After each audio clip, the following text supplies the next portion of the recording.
धनु राशि के दोस्तों नमस्कार। आज 24 जून मंगलवार। दोस्तों, लक्ष्य के बीच में आने वाली समस्याओं का निर्णय लो, क्योंकि समस्या को अगर अनिर्णय से सींचोगे तो समस्या आपको खा जाएगी। इसलिए समस्याओं को कैसे खत्म किया जाए, इसका बहुत ठोस तरीके से निर्णय लेना होगा आपको। समस्या आपको समाप्त करे इससे पहले ही समस्या को जड़ से समाप्त कर देना चाहिए। दोस्तों, आपको पहले भी कई बार बता चुका हूं कि इंसान को चींटियों का अध्ययन करना चाहिए। अगर चींटियों का अध्ययन करेंगे तो हमें बहुत सी चीजें समझ आएगी और हम उन चीजों को अपने पर लागू कर समस्याओं से निजात पा सकते हैं। कि समस्या हमारी ही खड़ी की हुई है, इनसे हमें ही छुटकारा पाना है और हम खुद ही इसके लिए प्रयास करेंगे। इंसान को चींटियों का अध्ययन इसलिए करना चाहिए कि उनके पास अद्भुत 4 फिलॉसफी है। चींटियों के पास पहला, कभी हार मत मानो। ये हमें सिखाती है कि कभी भी आप हार मत मानो। दूसरा, हमें वो सिखाती है कि सिर्फ आगे देखो, पीछे नहीं, क्योंकि हम अतीत की बातों को लेकर बार बार अपने अंदर नेगेटिव चीज़ें भर लेते हैं, बेवजह से ही अतीत में ही रहते हैं। आगे जा रहे हो तो आगे देखो, हो गया जो हो गया, पीछे की चीज़ों को भूल जाओ, सकारात्मक रहो और पॉजिटिव सोच के साथ आगे बढ़ो। तीसरा, चौथा, और वह सब करो जो आप कर सकते हो।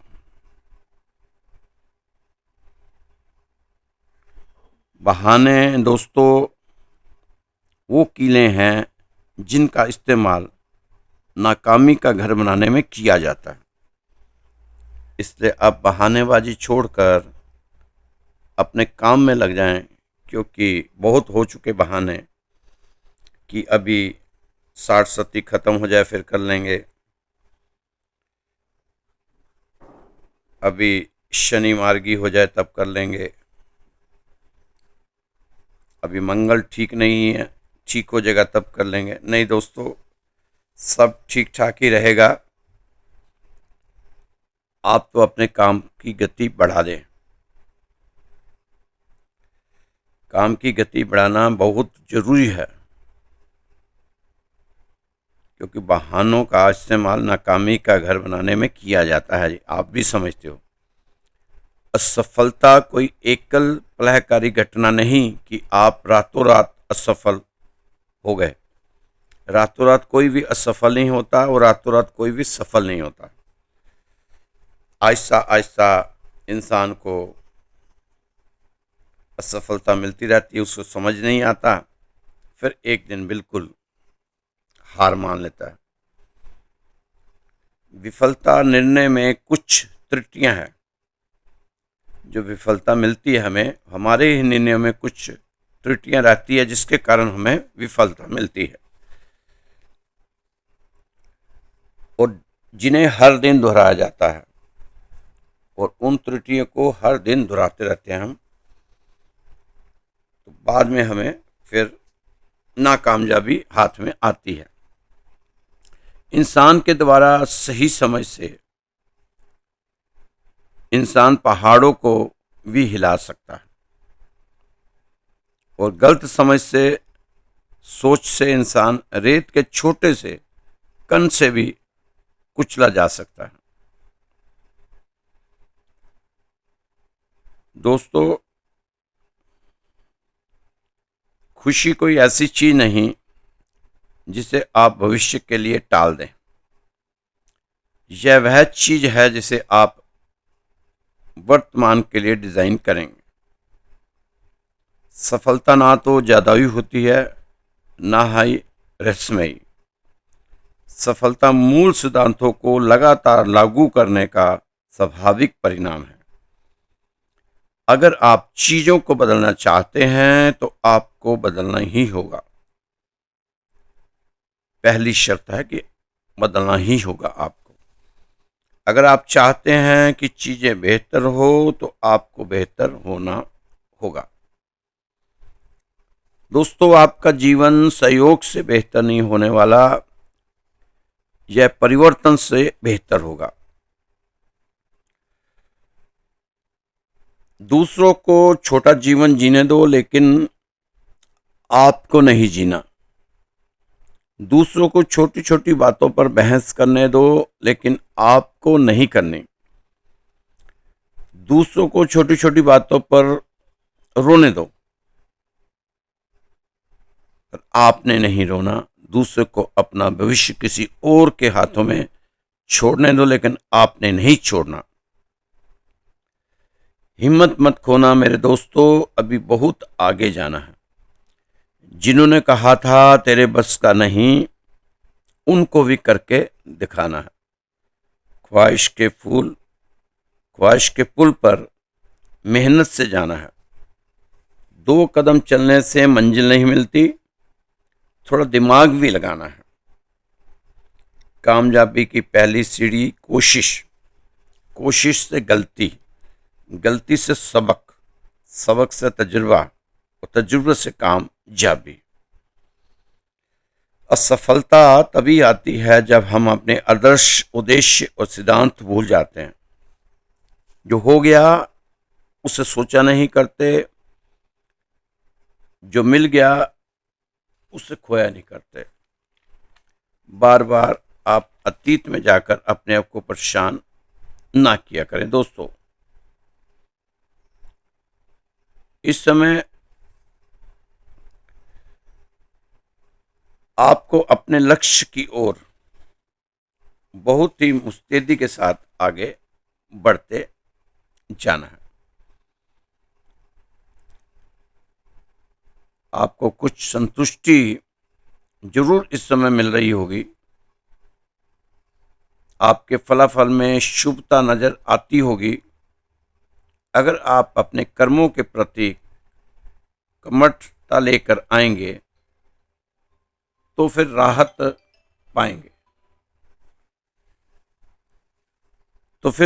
पाएंगे। धनुराशि के दोस्तों, थोड़ा सा कर्ज अपने ऊपर से कम करने की कोशिश करो, क्योंकि आने वाले महीनों में अगर आप पूरी निष्ठा से प्रयास करेंगे तो आपको बृहस्पति देव जरूर फायदा देंगे। आप देखना, आपको रास्ता मिलेगा। सिर्फ आप अपने आप को तैयार करने की कोशिश करें कि कर्ज कम करना है, क्योंकि आप अपनी नींव काफी मजबूत कर चुके हो। कष्ट सह कर अब छोटा मोटा संकट आपको कुछ भी उलझाने की कोशिश नहीं कर सकता, क्योंकि आपकी जिंदगी अब बेहतर बनने को तैयारी की ओर है।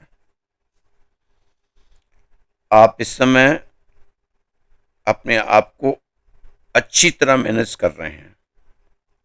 अब आप दुखों के कोहरे से बाहर निकलने की कोशिश में लगे हैं। कामयाब भी होंगे। आने वाले महीने आपने करना क्या है, किसी को भी दोष आरोप देने से बचना है। अपने ही बलबूते पर आगे बढ़कर सफल होने की कोशिश करें। परिवार के साथ आपकी जो भी गलतफहमियां बनी हुई थी, शायद वो अब दूर हो जाएं, क्योंकि ऐसा ही संकेत मिल रहा है आपके ग्रहों द्वारा। प्रयास दोनों ओर से ही होना चाहिए। धनुराशि के दोस्तों, एक एक कर आप सभी समस्याओं को संभालते चले जाएं, क्योंकि एकदम से सब कुछ ठीक हो जाए ऐसा सोचना नादानी होगी। कृपया आहिस्ता आहिस्ता हर मोर्चे पर दुरुस्त करते चले जाएं। आपको बताया है कि रोज रोज एक एक कदम आपने कामयाबी की तरफ बढ़ते जाना है। कामयाबी इस समय आपको मिलने के इच्छुक है। आपका अपना मनोबल बढ़ाए रखने की कोशिश करते रहना चाहिए।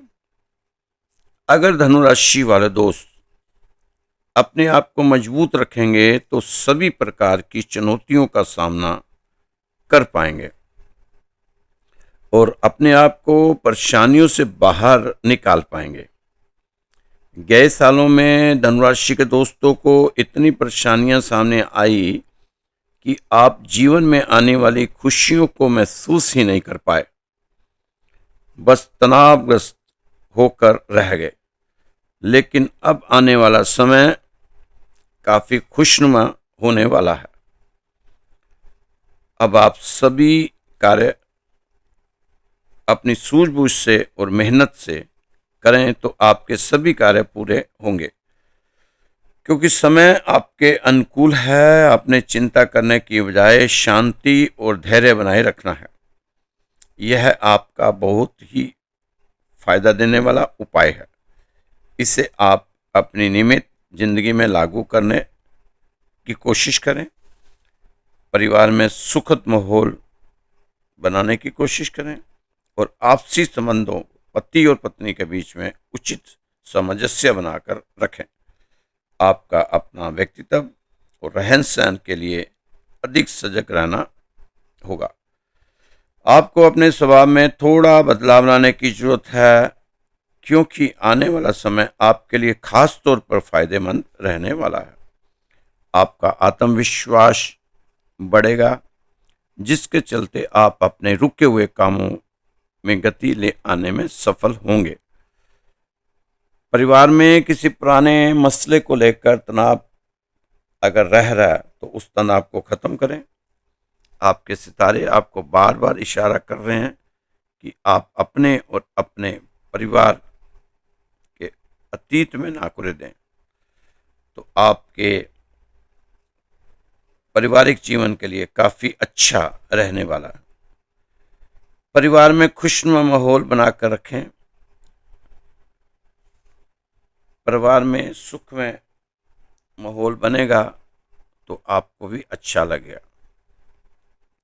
दोस्तों, आप जहां हो वहीं मजे में हो जाओ। न फकीर बनने की जरूरत है, न सम्राट बनने की जरूरत है।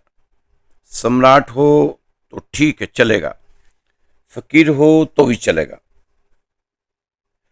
फकीरी पकड़ो ना, बादशाही पकड़ो पकड़ो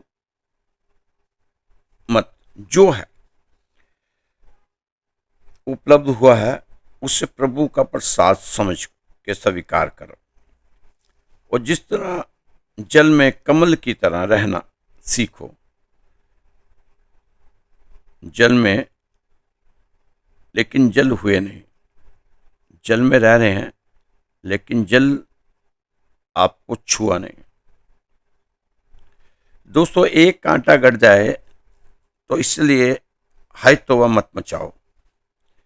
जीवन में बहुत फूल हैं, उनको देखो। जरा सी पीड़ा आ जाए तो उसको सर पे लिए मत घूमो। अनुग्रहित होने के लिए बहुत परमात्मा ने दिया है, थोड़ा उस तरफ स्मरण करो। दुख की चर्चा बंद करो, अन्यथा दुख बढ़ेगा। दुख की अपेक्षा करो, दुख में रस मत लो। घाव में उंगली डाल डाल के मत चलाओ, नहीं तो घाव हरा ही हरा बना रहेगा, कभी भरेगा नहीं। वो कभी भरेगा कैसे? खुजलाहट बंद करो, सुख की तरफ मोड़ो। ध्यान आपको सुख की तरफ ले जाएगा। दोस्तों, बार बार दुख के गाने बंद करो, सुखी रहो और ध्यान की तरफ मुड़ो। ध्यान में जाओगे तो आप सुख पाओगे। दोस्तों, आपका जीवन साथी आपको अपने दिल की बात नहीं बताता, राज रखता है, तो उसकी कुंडली उठाकर देख लेना। सूरज और बुध इकट्ठे बैठे होंगे, आपसे प्रेम बहुत करेंगे, आपकी परवाह भी बहुत करेगा आपका जीवन साथी, लेकिन कुछ कुछ बातें गोपनीयता रखेगा और आपकी बातें पूरी जानने की कोशिश करता है। इससे थोड़ा आपको सजग रहना चाहिए। इनकी पकड़ में बहुत जल्द गलतियां आ जाने वाली हैं। गलतियां इनकी पकड़ में बहुत जल्दी आ जाती है, ये इसलिए सोच लेना। आप अपने जीवन साथी की पत्री में देख लेना, अगर बुध और सूरज इकट्ठे बैठे हैं तो आपकी एक खास तरह की ऊर्जा का संचार होता है आप में। ऐसे जातकों में सूरज और बुध युति वाले लोगों के खास ख्याल रखना है कि जो आप खास प्लानिंग करते हैं उसका ढंढोरा मत पीटिए, ढोल मत पीटिए।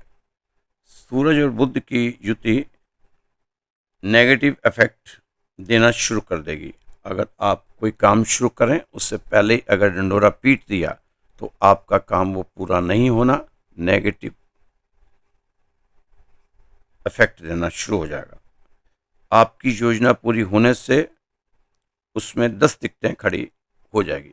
इसलिए अपनी पत्री में देख लेना, अगर सूरज बुध है तो बहुत आराम से चुपके से शांत होकर अपने काम करते रहें, ज़्यादा शोर शराबा नहीं करना। साधारण सी बातों को आप चारों ओर जिक्र करते रहोगे कि हम यह करने वाले हैं, ऐसा करने वाले हैं, आप इस तरह करने वाले हैं, मेरे लिए तो यह बहुत आसान रहने वाला, बस वही आपकी सारी स्कीमें फेल हो जानी हैं।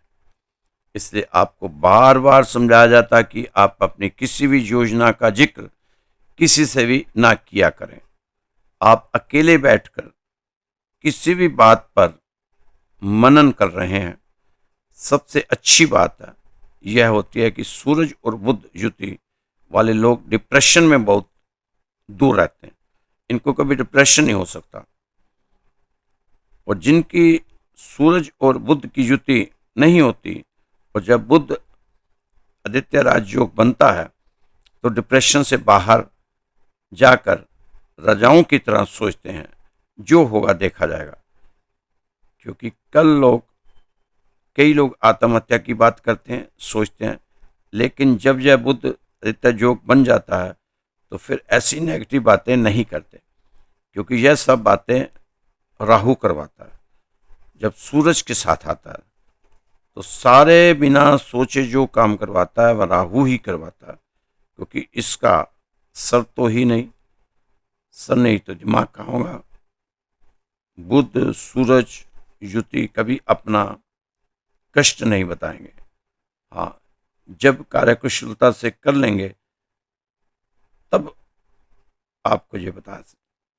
सूरज बुध की युति संयम बनाकर चलती है, जैसे चंदन के पेड़ पर सांप युति किसकी हो गई, पेड़ पर सांप लिपट गया, लेकिन पेड़ ने संयम रखा और उसे संभाले रखा। इसी तरह आपको, अगर आपकी कुंडली में सूरज और बुध की युति बनी हुई है, इकट्ठे बैठे हैं, तो आप अपने दिल की बातें एकदम से जो आपने करना है उसको कर दें, उसका ढिंढोरा बिल्कुल ना पीटें, वो आपको नुकसान देगा। दोस्तों, अपने खास रिश्तों में शक नहीं करना चाहिए, क्योंकि जिस दरवाजे से शक अंदर जाता है, प्यार और भरोसा उसी दरवाजे से बाहर चला जाता है। प्यार अगर कमियां देखता है तो ईश्वर कभी भी हमारी ओर ना देखता, क्योंकि हम में कितनी कमियां हैं, लेकिन ईश्वर हमें उतना ही प्यार करता है जैसे औरों को करता है। अपने परिवार को मालिक नहीं मालिक समझकर संभालना चाहिए। जो ध्यान तो सबका रखता है अधिकार, लेकिन किसी पर भी जताता नहीं। इसलिए अपने परिवार को माली की तरह रखें। दोस्तों, इस समय जो समय आपके साथ अटखेलियां खेल रहा है, कभी आपको लगता है कि कल से ठीक हो जाएगा, फिर लगता है नहीं अभी और लंबा चलेगा, फिर लगता है कि कल से ठीक हो जाएगा। तो अब ये थोड़े दिन के बाद वाकई में ही ठीक होता हुआ आपको नजर आएगा। दोस्तों, अगर आप अपनी सेहत में सुधार लाना चाहते हैं, अपनी भावनाओं को संभालना चाहते हैं, या अपनी जिंदगी को एक नई दिशा देना चाहते हैं, तो आपको इस समय भविष्य के साथ साथ अपनी रोजमर्रा की चीजों को भी संभालना होगा। अपनी नियमित एक्सरसाइज, योगा, मेडिटेशन, सुबह उठना, सैर करना, थोड़ा सा एक्टिविटी आपको रखनी होगी अगर आप चाहते हैं कि इस समय सेहत आपकी दुरुस्त रहे। कुछ जरूरी है, सेहत तो आपके लिए इस समय बहुत जरूरी है, क्योंकि आपने मेहनत बहुत करनी पड़ेगी। इस समय आपको धैर्य, अनुशासन, आत्मविश्वास से आगे बढ़ें, रूटीन कार्य पर जोर बनाए रखें, कामकाज में स्पष्टता बढ़ाएं और सहज सजग रहें। इस समय आपको कुछ चीजें जो अपने से, जैसे गलतफहमी और नेगेटिव व्यवहार,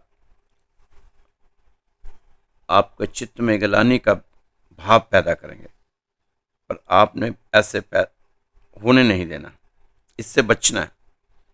अनैतिक प्रवृत्तियों की तरफ जाते हुए मन को काबू में रखने की सलाह दी जाती है। दूसरों के साथ जटिल धन सौदों में निवेश ना करें तो अच्छा होगा। अपनी भावनाओं को वश में रखें, आलस्य की अधिकता ना रहे, ये भी आपने इस समय ध्यान में रखना है। भौतिक सुखों के साधनों पर खर्च हो सकता है। भौतिक सुखों के साधनों पर खर्च हो सकता है। नए वाहन का भी सुख प्राप्त होने के संकेत हैं। अब आप कहेंगे पैसा तो है नहीं, नया वाहन कैसे ले लूंगा? लेना तो पड़ेगा ही।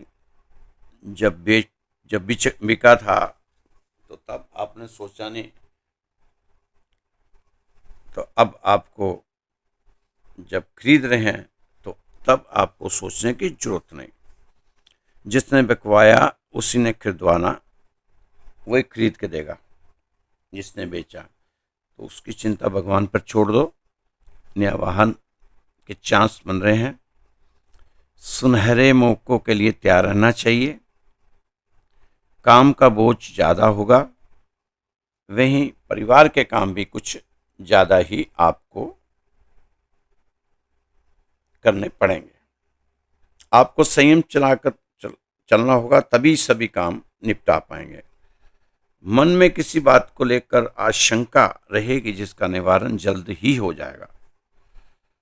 छात्रों को अपने खर्चों पर नियंत्रण करने की जरूरत है। माँ बाप के परामर्श को ध्यान से सुने।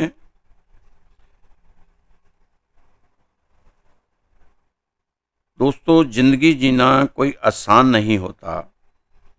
बिना संघर्ष के कोई महान नहीं होता। जब तक ना पड़े हथौड़े की चोट, पत्थर भी भगवान नहीं होता। तो चोट तो लग चुकी बहुत सी, अब तो उन चोटों को रिपेयरिंग करनी है। दोस्तों, जैसे हम गुरुओं पर श्रद्धा करते हैं, वैसी ही श्रद्धा अगर हमें अपने भगवान पर, परमात्मा पर हो जाए तो बात बन जाए। हम सारी जिंदगी बता देते हैं गुरुजी गुरुजी गुरुजी का पहाड़ा पढ़ते रहते हैं, और यही पहाड़ा फिर अपने बच्चों को भी पढ़ा देते हैं। क्योंकि हमारी श्रद्धा है तो हमारे बच्चों की भी होनी चाहिए, ऐसा आपके दिमाग में बैठ जाता है। चाहे आपकी श्रद्धा से आपको नुकसान ही हो रहा हो, अभी तक आपने फायदा ना उठाया हो, नुकसान ही उठाया हो, पर हम नाम तो जपेंगे उनका। जैसे आपको बीमारी है, सर्दी जुकाम हुआ है, आप डॉक्टर के पास गए, वह या तो कहेगा गर्म सर्द हुए, या फिर मौसम परिवर्तन हो रहा है, यही कारण है, और पर्चा बना दें ये दवाई खानी है। अब आप घर आए और लगे डॉक्टर की तारीफ करने, क्योंकि आपकी श्रद्धा है, लगे उसका नाम जपने। जो मूर्ति तुम्हारे माता पिता ने बना रखी है श्रद्धा वाली, वो भी दवाई खाते नहीं थे, बस पर्चा पढ़ते थे। 2 गोली सुबह, 3 गोली दोपहर, 4 गोली रात को सोने से पहले। अब वो पर्चा पढ़ते रहो और गुरु जी की धूप अगरबत्ती करते रहो। दवाई खाओ ना, वह जुकाम तुम्हारा साइनस में बदल जाएगा दोस्तों, फिर वो निमोनिया हो जाएगा, फिर डबल निमोनिया, फिर फेफड़ों पर असर करना शुरू करेगा, फिर अस्थमा हो जाएगा। पर आप तो पर्चा पढ़ने में लगे हैं, डॉक्टर का उस दवाई को नहीं खा रहे जो उसने किताबों में से पढ़कर आपको बताई है। आप उस डॉक्टर की पूजा करते जा रहे हैं। ऐसी ही बीमारी हम धर्म के मामले में हमें लगी है। गुरु शास्त्र पढ़कर आपको बता देता है, ऐसे करो ऐसे करो, चाहे उसने खुद किया ना हो, बस आप उसी की रटते रटते मर जाओगे, अपना कल्याण नहीं कर पाओगे, बीमारी बढ़ती ही चली जाएगी।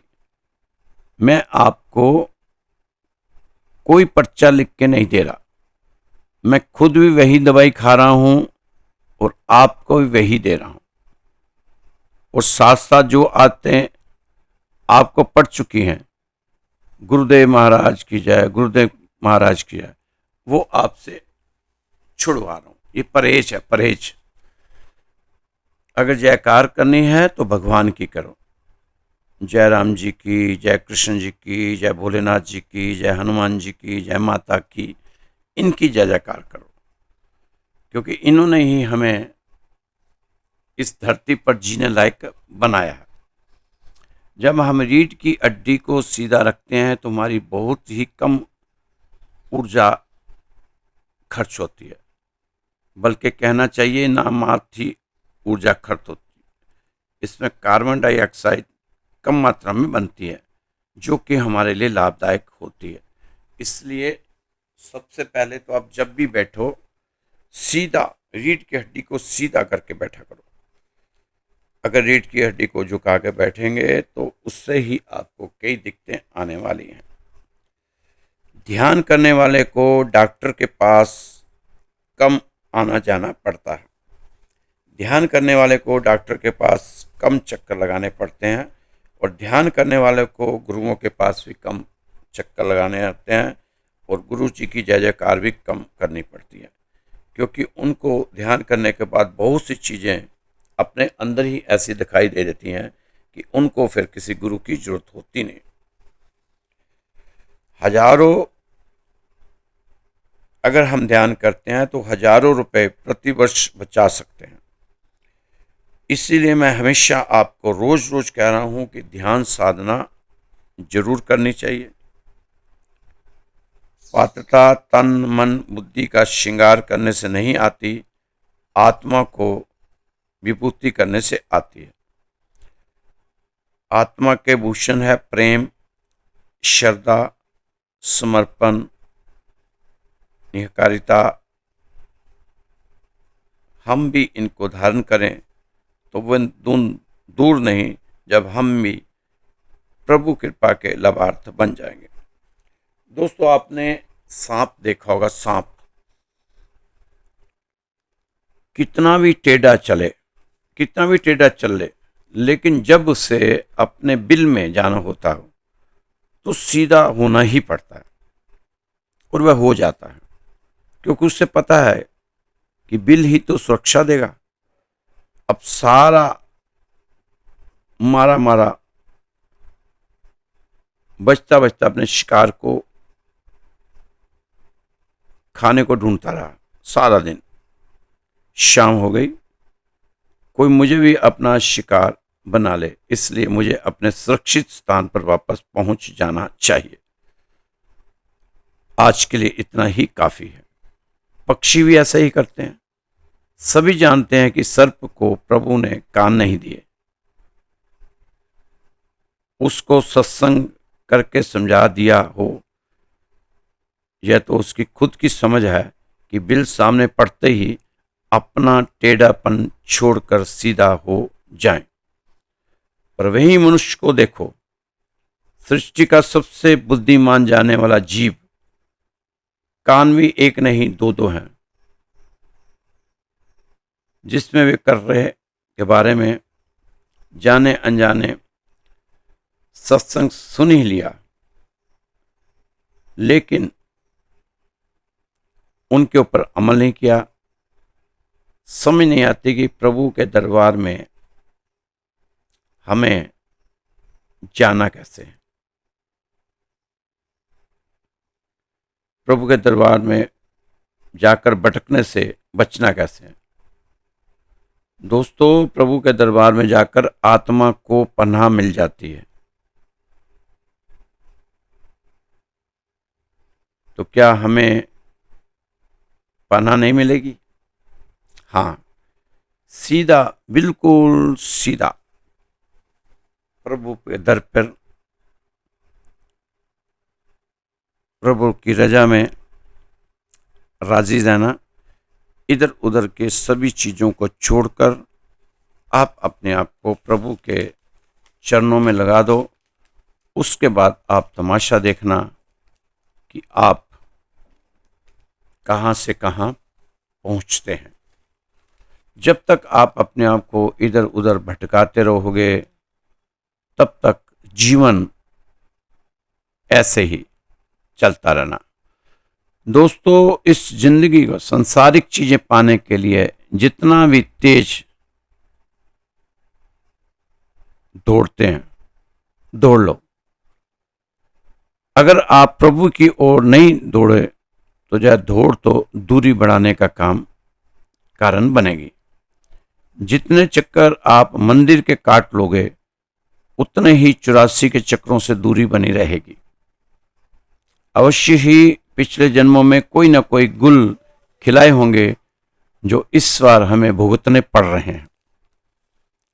इस बार फिर गुल फार्मों के चक्कर में पड़ गए। पिछले जन्मों में अपने कर्मों को सीधा साधा रखा होता तो आज जो कष्ट हम झेल रहे हैं, नहीं झेल पाते।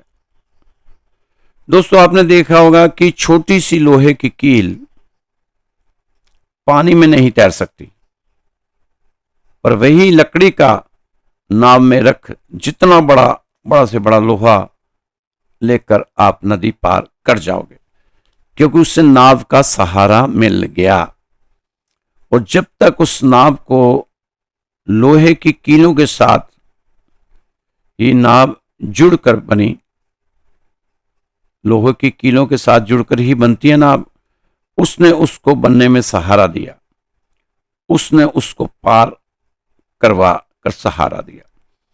हम भी वह लोहे की कील हैं जिससे भगवान का सहारा मिल गया तो भव सागर पार कर जाएंगे।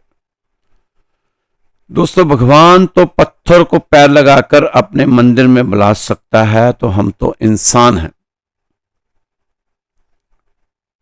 आपको चाहिए कि इस समय भगवान की शरण में चले जाएं इसमें मेरा कुछ बनने वाला नहीं है, ना ही मेरा इसमें कोई लालच है, ना ही मुझे इसमें से कुछ मिलेगा।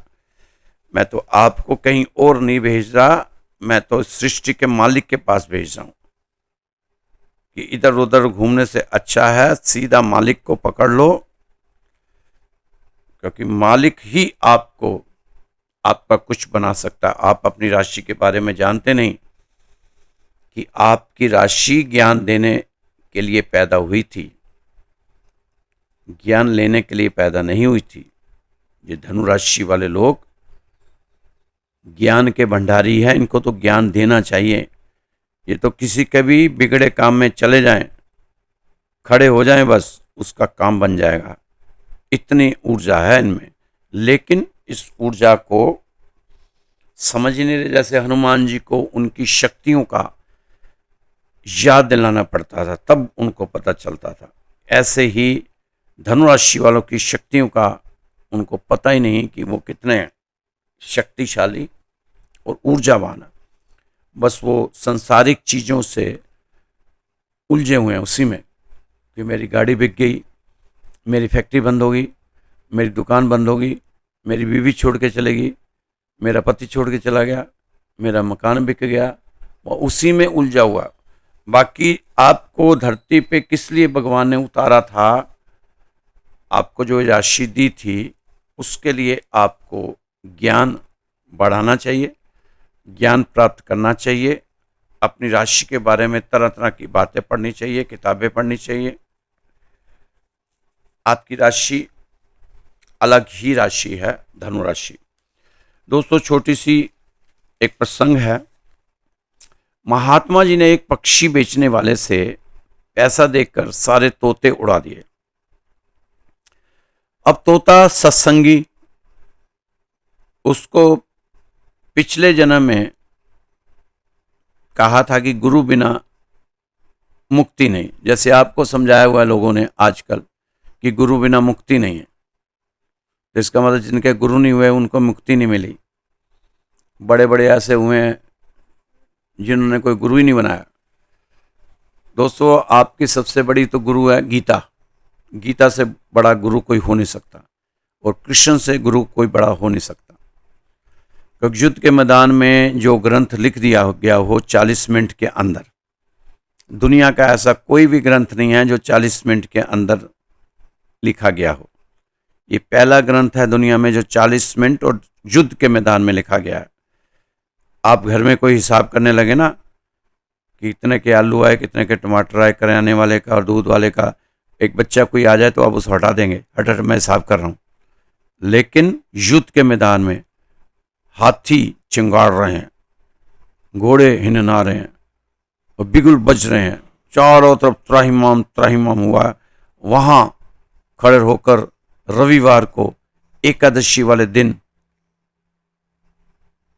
40 मिनट लगातार, रविवार को 40 मिनट लगातार श्री कृष्ण ने बोलकर ये एक ग्रंथ तैयार कर दिया, जिसको आज बोलते हैं श्रीमद् भगवत गीता। और आज पूरे वर्ल्ड में इस ग्रंथ की तूती बोल रही है, तूती। हम नहीं समझ रहे, अभी हम नहीं समझ रहे इसकी वैल्यू को, लेकिन पूरा संसार इसको लेकर इसमें से रिसर्च कर रहा है और नई से नई चीजें निकाल रहा है। लेकिन हमें तो बस इसकी समझ ही नहीं है। तो वो तोता जो है सत्संगी था, उसको पिछले जन्म में कहा था कि गुरु बिना मुक्ति नहीं। ईश्वर बन गया तोता, तो एक तोता उनके पास रहा। अब गुरुजी ने कहा इसको एक मंत्र सिखाता हूं,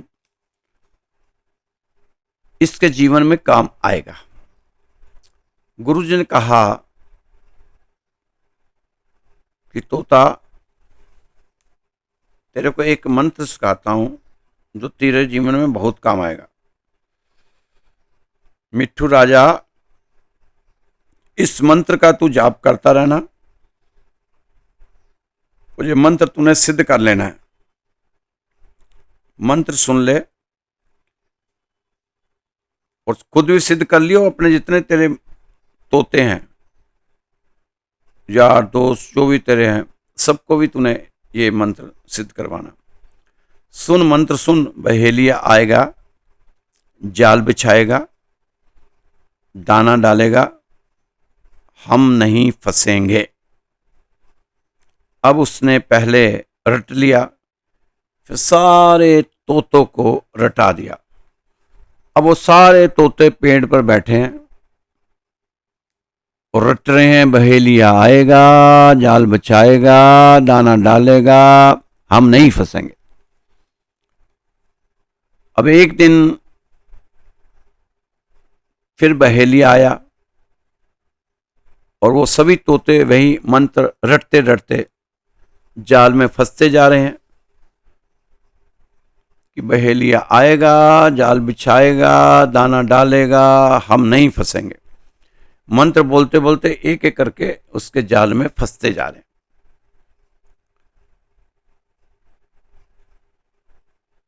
अब वह बहेलिया फिर गुरुजी से मिला। जाल में गुरुजी का तोता भी था।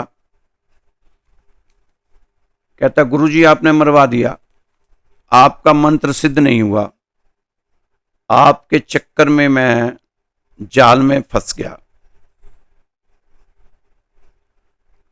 आपके चक्कर में मैं जाल में फंस गया। इस मंत्र के जाप से बड़े से बड़ा सवाल अपने आप कट जाएगा। अरे बेवकूफ, गुरुजी ने कहा, यह मंत्र जाल में फंसने का नहीं था, जाल से बचने का था। तू मंत्र को सिद्ध करने में लग गया, इसको समझने में ही लगा। तेरे को जो मंत्र कहा था वो तूने समझना था, लेकिन तूने इसको रटते रटते सिद्ध करने के चक्कर में लग गया कि मैं जाल में फंस जाऊंगा, तो अपने आप जाल जो है कट जाएगा। तो दोस्तों, हम भी इसी तरह फंसे हुए हैं संसार में और लगे हैं सिद्ध करने मंत्रों को। किसी ने कोई मंत्र ले रखा, किसी ने कोई मंत्र ले रखा, किसी ने कोई मंत्र ले रखा, वह उसी मंत्र को सिद्ध करने में लगे हुए हैं। लेकिन जब बहेलिया आएगा, जाल बिछाएगा, उस समय हमारा क्या हाल होगा, ये तो भगवान ही जानता।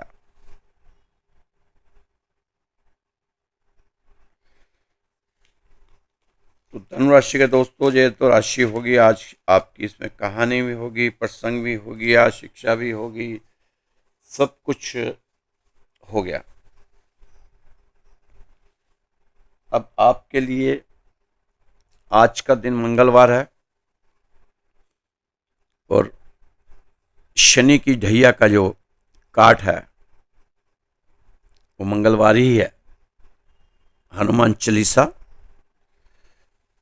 सुबह और शाम रोजाना हनुमान जी ही आपको इस ढैया से पार लगाएंगे। तो आपको हनुमान चालीसा का तो जाप कर लेना चाहिए, इसमें तो कोई पैसा लगता नहीं। और सूरज को जल रोज देना चाहिए आपको। बाकी जो जो चीजें आपको रोज रोज बताई जाती हैं वो तो है ही है। दोस्तों, जिन धनुराशि वालों ने अपनी राशि भेजी हुई है, अपनी जन्म पत्री भेजी हुई है, मैसेज बॉक्स में लिखते हैं हमें कोई जवाब नहीं दिया, हमें जवाब नहीं दिया। मैसेज बॉक्स में जवाब नहीं दिया जाएगा, आप मुझे व्हाट्सएप कॉल कर लीजिए। एक बार करेंगे, दो बार करेंगे, जवाब आपको मिल ही जाएगा, चिंता ना करें, आपके साथ हैं, इतना काम कर रहे हैं आपके लिए। आपकी जन्मपत्री देख के भी उपाय भी बताएंगे, समाधान भी बताएंगे और आपके लिए प्रेयर भी करेंगे, अरदास भी लगाएंगे भगवान के जहाँ। आप चिंता ना करें, आप श्री राधे श्याम मंदिर के एक सदस्य बन चुके हो, उसके साथ जुड़ चुके हो, परिवार के मेंबर बन चुके हो आप। ये कोई चैनल किसी इंडिविजुअल एक इंसान का नहीं है, ये राधे श्याम मंदिर का चैनल है। मैं भी उसमें सेवा में ही लगा हुआ हूँ, और आप भी इस परिवार के एक सदस्य के रूप में ही बात किया करें तो अच्छा लगेगा। क्योंकि ये कोई यहीं पर हमारा साथ 2-4 दिन का, 2-4 महीने का नहीं है, तो लंबा चलेगा। जब तक आप जिएंगे, जब तक मैं जीऊँगा, ये हमारी रोज़ की वार्तालाप चलती ही रहेगी। उसमें रोज़ आपके साथ ये रूबरू होंगे, तो कभी मौका मिलेगा तो हम आपस में मिलेंगे भी।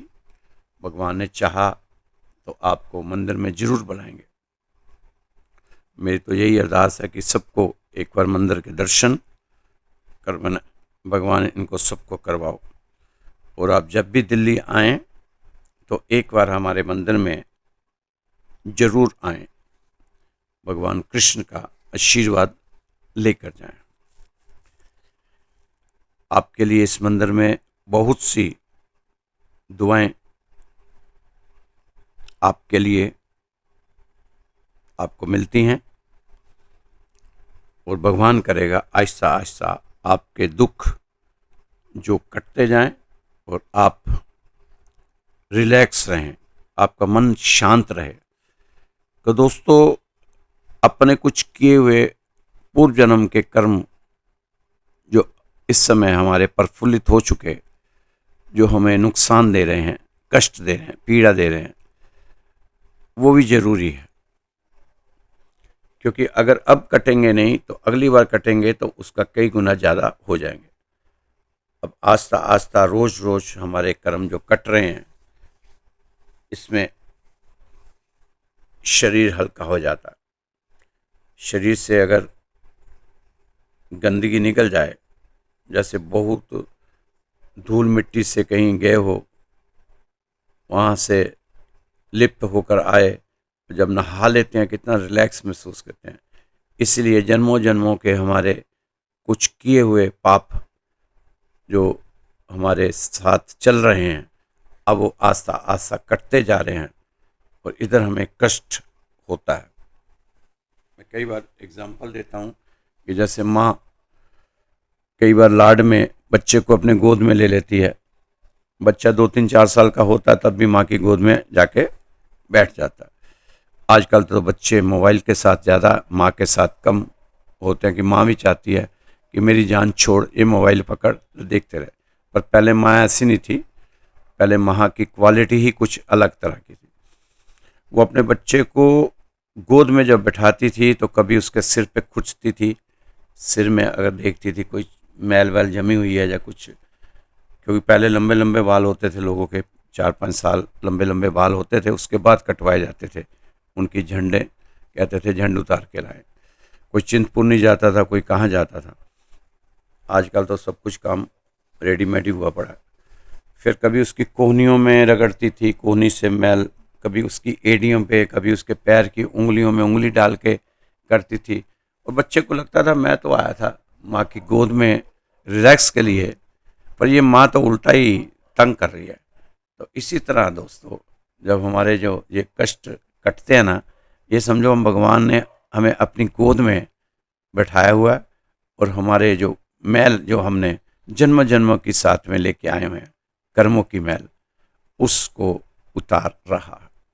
और इतना अगर सोच के चलेंगे तो आप अपने सारे कष्ट भुगतना तो आपने, जो आप बो के आए हैं काटोगे तो आप।